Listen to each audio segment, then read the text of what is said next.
What I tried to do very briefly in the talk this morning was to explain, firstly, why even in the last few months the statistics about environmental degradation have become much more alarming. Melting of the ice, the Antarctic in particular, but also the Greenland glaciers, also glaciers in Europe and the rest of Asia, sea temperatures which are at an all-time high, extremely alarming data, and of course the fact that we've had a discussion for many years about what the upper limit of warming is that humanity can tolerate. And usually that's been between 1.5 and 2 degrees Celsius of warming over a benchmark of the industrial period.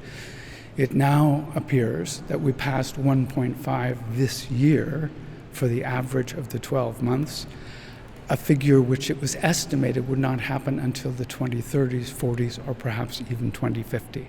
So this is an absolutely shocking occurrence.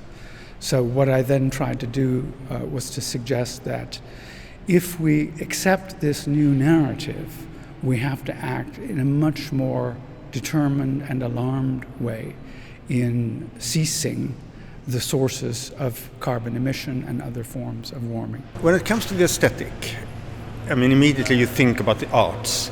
But the arts are like the surface of aesthetics, if you like.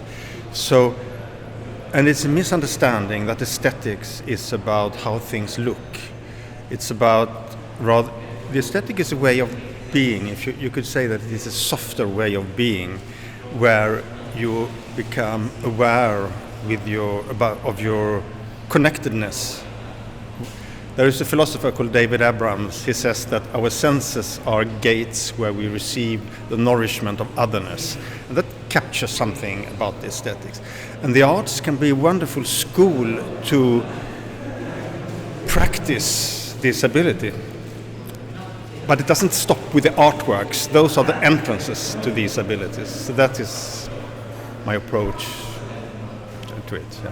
For me, the future, or futures that can be better than our present, are futures in which we invest in environmental literacy. And environmental literacy involves environmental education and environmental communication and environmental agency. So in terms of public policies, because this is what we are discussing, I think we have to find spaces, places where we can do that, where people from different backgrounds can meet up, discuss, and come up with concrete projects, concrete ideas, good practices, and also policies. So this is what I believe. A sociedade não tem uma estrutura que nos permita, em toda a liberdade, mudarmos de atividade, de trabalho ou de emprego.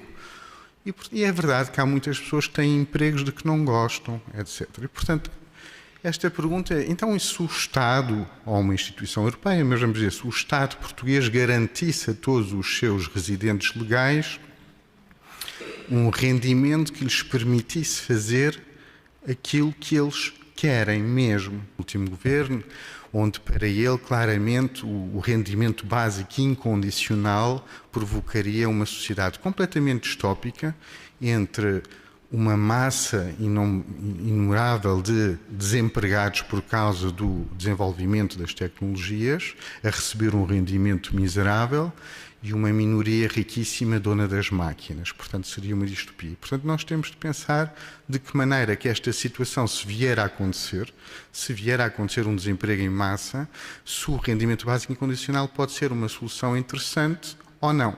E, nesse sentido, tem havido centenas de experiências piloto pelo mundo. Atualmente, há muitas experiências a serem feitas no mundo inteiro, com resultados muito positivos, que mostram que as pessoas, quando recebem um rendimento incondicional, não deixam de trabalhar, ou vão estudar, ou fazem uma coisa que realmente querem,